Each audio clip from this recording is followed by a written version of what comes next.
Greetings and welcome to the Alpha Mare Academy and how to avoid the 10 most common mistakes female business owners make. I want to take just a couple of minutes and explain about the Alpha Mare Academy. If you have not listened to a previous webinar, you may wonder why we call it the Alpha Mare Academy. And if you already know that, just fast forward your recording for past the next 60 seconds or so. But for those of you who do not know, we call it the Alpha Mare Academy because in every herd of horses, there is one horse recognized to be the horse in charge, the leader, and that horse, to the surprise of many people, is always a mare. It is her job to be responsible for the well-being and the safety of the entire herd. She is the one that keeps them safe, signals them to run if danger is present, signals them maybe they need to graze in a different pasture or look for a different water horse. She keeps an eye on the unruly youngsters and disciplines them when necessary. So this is a position of great power. It's a position of leadership, and it's also a position of honor because the alpha mare uses her power for the greater good. And I think that's a wonderful metaphor for female business owners. Sometimes women have uncomfortable feelings about power, and so we want to make sure that women embrace their power and use that for the greater good. Our signature program is called the Alpha Mare Embrace the Grace of Power. That is a 4-session webinar series to help you rethink your perceptions of power, discover any internal messages that may be holding you back, learn how to rewrite your own stories, discover if there are ways you are giving away your power because you feel uncomfortable embracing it, and to take you to a place where you discover your unique purpose and embrace your full potential. So that for another time. If you are a female business owner and listening to this, I know you're busy, so let's get started on how to avoid the 10 most common mistakes female business owners make. And the first thing I want you to do is call to mind a mistake you have already made. Just bring that into your consciousness, get that mistake in your mind, and now I want you to think about forgiving yourself for that mistake. Not about making excuses, just about acknowledging that you made a mistake and forgiving yourself for it. And I say this because I've worked with female business owners for many, many years, and one of the things that women do best is beat themselves up. And that's not the purpose of this workshop. The purpose is not to make you feel bad. It's to help you avoid a mistake and to help you let go of any uncomfortable feelings you have that have come from previous mistakes, because if you hold on to those mistakes, what happens is you develop fear. And operating out of fear could be the 11th most common mistake that female business owners make. So take just a moment, forgive yourself for that mistake, and then we'll move on.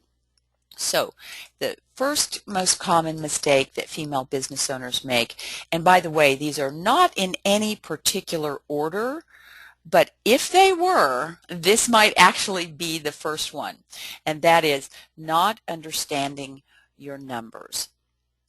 Here's what happens. When we don't like something, we tend to avoid it. And many female business owners really don't enjoy the process of the numbers. Now, some do. There are always exceptions to this, but many enjoy doing what they do. They have a retail store, they're in fashion, or they have a design firm, a graphic design firm, or a PR firm, or a doggy daycare, or there's just hundreds of different kinds of businesses that women run. So they love doing what they're doing. They didn't get into business to become a bookkeeper, an accountant, or a CPA. And so when we don't like something, That means oftentimes we avoid it, and that can lead to abdicating financial oversight.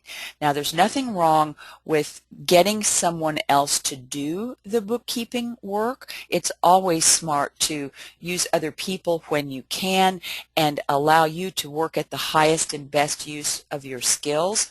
However, abdicating financial oversight can lead to many, many problems. I'll be honest with you, I've worked with a number of women who, over a period of years, have discovered that an employee was stealing from them. It was a case of embezzlement. This is much more common than you think, because whoever you hire as a bookkeeper, as an accountant, as a comptroller, they are very aware of how personally engaged you are and how knowledgeable you are about your own numbers. So it's very important that you understand your numbers, how to track them, so that you don't abdicate financial oversight.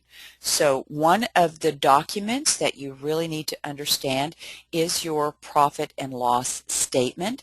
That, in the simplest terms, is your income and your expense. It tracks all of the income that comes into your business, and it tracks all of the expenses. There are tremendous things that can be learned from that profit and loss statement. We're not going to go into detail about it today.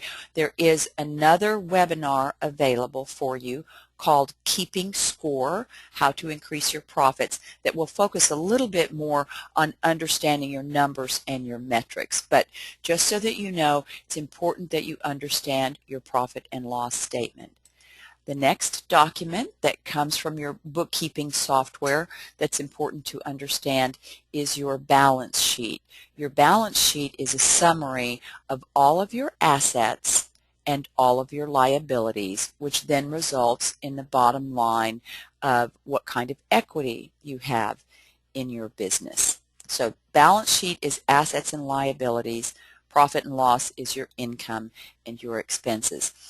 But there's yet another set of numbers, and that's what we call key indicators. The key indicators are the things that you need to measure and track on a regular basis that tell you whether or not your business is moving forward or losing ground. Some of those numbers come from the profit and loss statement, some of them come from the balance sheet, and some of them do not come from financial reports at all. They come from tracking activity. This is what's covered in much more depth in the other webinar that I mentioned called Keeping Score.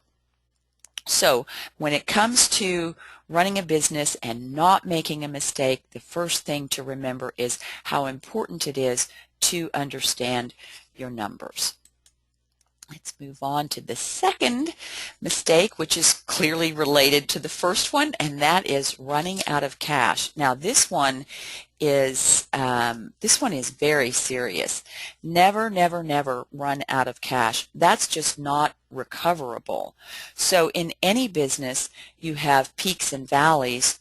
What you'll want to do, particularly early on in your business, if you're new, is do a 12-week cash flow projection where you estimate and anticipate the cash you have coming in and anticipate the cash that you have coming out, so that if things start to look a little dreary, you can make adjustments. That either means you have to bring more money in or have less money going out. There's only two ways to solve that problem. You cannot run out of cash. That will put you out of business. Many other mistakes are recoverable. Running out of cash is not one of them. So some businesses are seasonal, and you have to learn how to get through those peaks and valleys in your business where you have extra income coming in. Make sure that's not all spent. You have to keep some aside for the period where your income may be lower, and you will need that income to get through those lean months.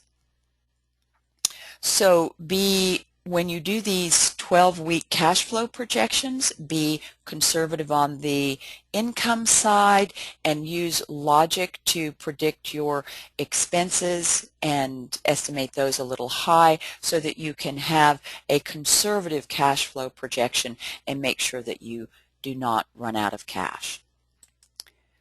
The third most common mistake is becoming dependent on one or two large customers.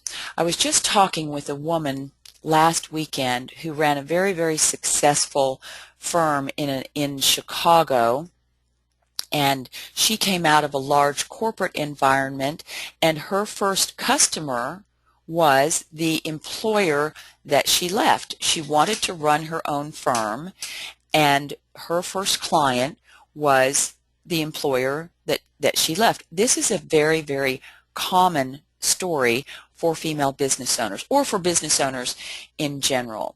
So what can happen, though, is that you become very vulnerable to one client's fortunes, and you just don't want to put all of your eggs in one basket. That large client can be a great way to get started, but you want to make sure that you have a diversity of clients so that you are not dependent on one or two large customers. Next mistake is not having a written marketing plan or a budget, and this means not approaching marketing strategically. It's funny, sometimes when I ask women, what is your marketing budget, and they say, well, whatever is in the checkbook. So when you don't have a written marketing plan or a clearly defined budget, it makes it easy to just ignore marketing. And that's not a good way to operate.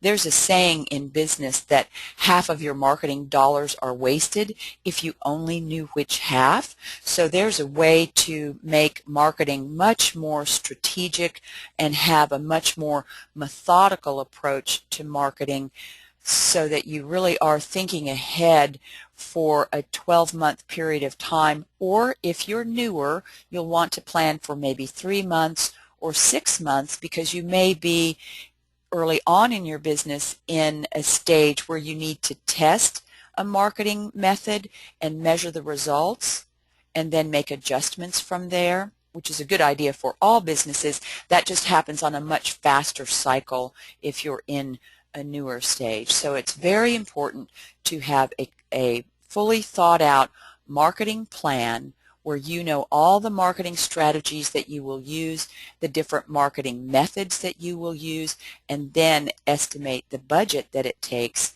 to fund those marketing endeavors, and you plan for the expenses for that.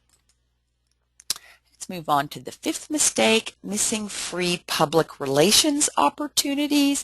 Free PR gets you more credibility than any paid advertising. And so we want you to think like your own publicist. This can be very difficult because it's hard for women to toot their own horn, and it feels like bragging. And of course, we're taught as children not to brag, but it's important to be able to back up and take an objective perspective, look at your business through someone else's eyes, and discover what's important that would make an interesting news story, and know what makes a great story along with great photos to go with it. And then you can also create opportunities for free press. There's another completely separate webinar called 10 Free PR Tips to help get your business seen, and you can find that on the AlphaMare Academy as well. Sixth most common mistake is not having a methodical, measurable sales process. Now, again, you can have all the PR and all the marketing in the world, but you really have to have in place a specific, well thought out, methodical sales process so that you have a system. And this means that what gets measured gets done. what you want to do is institutionalize the sales process so that sales is not something that just happens in your spare time. If that's the case, once again, it's too easy to put that off to the side, get so caught up in your operations, your customer service, the day-to-day carrying out business tasks, that the sales process gets pushed to the side, and that can really lead to problems down the road. So you'll want to know who is your most likely customer, not just who is a potential customer, but who is your most likely customer, and have a planned, systematic approach for finding and approaching those most likely customers. And that means you need to have a good database in place where you keep all of your information in one place so that any employees that need access to that information have it as well. You would be very surprised at how many businesses are not using an electronic database to keep their prospective clients and client information all centralized. There are many, many great cloud-based database tools. It's called CRM, Customer Relations Management. So you can look online for various software tools that are very economical. You get a monthly subscription to these. Then once you have that in place, once you have institutionalized the process, you will be able to know your ratios. Here's what that means. That means you would know if you are making face-to-face sales calls, if that's how your business works, you would know that it takes, I'm going to make up some numbers here, let's say it takes 20 phone calls to set 10 appointments, then you have 10 face-to-face appointments, and that results in 5 clients. Once you know your ratios and you know what those sales are, then you know how to plan for how many phone calls you need to make and to change those numbers as you go along. You can get better at getting more prospects in the door, or maybe you can get better at increasing the closing ratio so that instead of 5 out of 10, you'll get 8 out of 10 customers. But you have to know what your starting point is and have to have a methodical, measurable sales process in place. Next most common mistake, this could be way up. If I were going to put these in order, this one would be pretty close to the top, and that is hiring friends and family. So women have a very hard time thinking about when to hire people. They really want someone to be in it with them, and the tendency is to hire people that we trust, which is a good thing, and we get attracted to friends and family because we're attracted to their loyalty and we trust them. So that's a good thing. But what can happen is that we neglect to define the position that we need, and we neglect to define the basic and necessary skills that go along with that position. We neglect to define the expectations of that position. And then we end up hiring a good friend or a family member because we know they care about us, or we know they have a little experience in that. But what can happen is, as you go down the road, you realize that's not the best fit for your company, and now you've ended up with a friend or a family member in that position. It's very hard to hold them accountable, and it's very hard to let them go. I have seen so many women in very difficult, painful positions trying to decide how to deal with a dear friend or a family member that maybe was good to begin with but didn't grow with the company, or they're lacking in specific skills, and now they don't know what to do about that. So I think that's a pretty good idea to avoid hiring friends or family from the outset. Okay, let's move on to the 8th, which is related to the 7th, and that is not developing a culture of accountability. And women are particularly vulnerable to this because we are so relationship oriented, and because we want to be liked.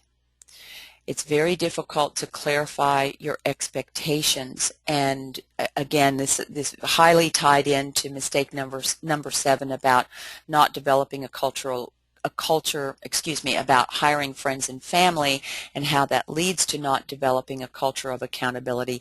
This also ties back into your numbers and your sales process, because you want to be very clear about what it takes to move your business forward and understand those numbers so that you can communicate clear expectations to your employees. We also have another webinar available through the Alphamare Academy called Talent Spotting, and it's about how to hire great employees for your team so that you can define those positions and have a culture of accountability in your business, which of course begins with you. But you want to make sure that you don't have this fear of conflict. I'll come back to mentioning at this point our signature program, Alphamare, Embrace the Grace of Your Power, that 4-session webinar that I mentioned earlier. Going through that, which is about strengthening you, strengthening the person first so that you feel strong and you know what your expectations are, and you can free yourself from any stories that are going on in your head. That will really help you with mistake number 8 about how to develop a culture of accountability, because when you feel stronger and feel comfortable embracing your own power, this part of running your business will be much easier for you. Okay, we're going to move on to mistake number 9, and that is making the business too dependent on you. So you can have your business too dependent on 1 or 2 big customers, but you can also make the business too dependent on you. As a female business owner, as you can see here, you wear many different hats, and in the beginning particularly, you are doing it all yourself. And it's very important to get past that stage. That can be difficult because early on, what typically happens with female business owners is they have priced their products or services too low, and there's not enough cash coming in the door to hire another person. So you don't have enough revenue for growth, and that leaves you with no exit strategy. So this is important to begin thinking about early on in your business. That can be a struggle because when you're first thinking about starting a business, there are so many things to think about, but it's important to sort of fast forward in your mind and picture down the road 5, 10, 15 years what you want your business to look like and what you want your exit strategy to be like. If the business is too dependent on you, then that will leave you without an exit strategy. And that leads us to number 10, and that is not developing your leadership skills.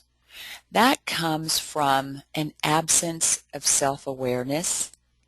It leads to doing instead of leading, and so you end up focusing on the client's needs, working in your business but not on your business.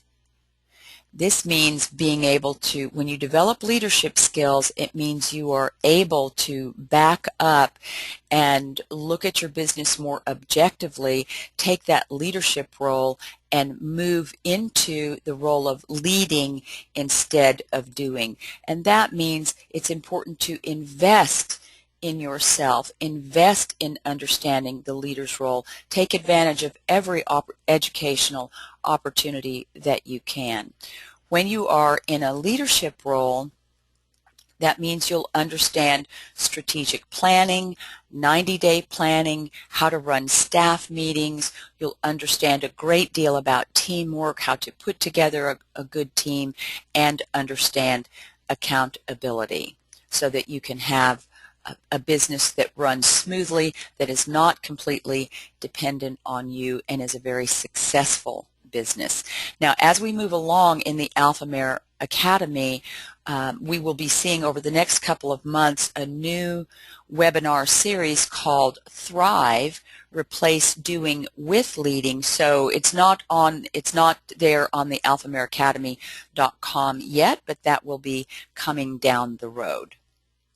So those are the top 10 mistakes that female business owners make. Let's do a quick summary. It's important that you know your numbers, get help with that, use online resources, or if you have a CPA and you have questions about your profit and loss or balance sheet, go to your CPA. That leads me to another little thought there about knowing your numbers. Many times the relationships that female business owners have with their CPA only comes into play around their taxes. You need a CPA that really understands small business so that they can help you learn what your numbers mean, help you analyze what your numbers mean. But don't be afraid to ask your CPA to help you understand the profit and loss and the balance sheet and the different economic trends in your business. It's important to manage your cash wisely, diversify your customer base so that you're not dependent on one customer, have a written marketing plan with a budget that goes along with that, create opportunities for free PR and for free press to get you credible, seen, get you the name recognition that you deserve. Have a methodical, measurable sales process and make sure that you are using a reliable database where you track all the information in one place. Hire the right person for the job, making sure that their talents, skills, and experience match up with exactly what you need, and develop a culture of accountability in your business. Invest in yourself and think long-term, delegate or outsource so that the business is not too dependent on you, and invest in yourself and your leadership skills so that you will be a successful female entrepreneur. And just so that you know, I've made all of these mistakes myself. We learn, we grow, we learn from our mistakes, and we move forward. So I don't want you feeling alone in your mistakes. It's natural. We just forgive ourselves, take what we can, and learn from that and move on. I want to remind you that education is power and direct you back to the alphamareacademy.com so that you can take advantage of the other free webinars and free educational opportunities that you will find there. Connect with me on Twitter at Darcie Harris or Facebook or LinkedIn, and also want to mention that the next time you need a speaker or a trainer for your women's conference, I hope that you will remember me and reach out to me and see if what I can offer is a good fit for what you need. Thanks again for spending time with the Alpha Mare Academy, and we will see you again soon.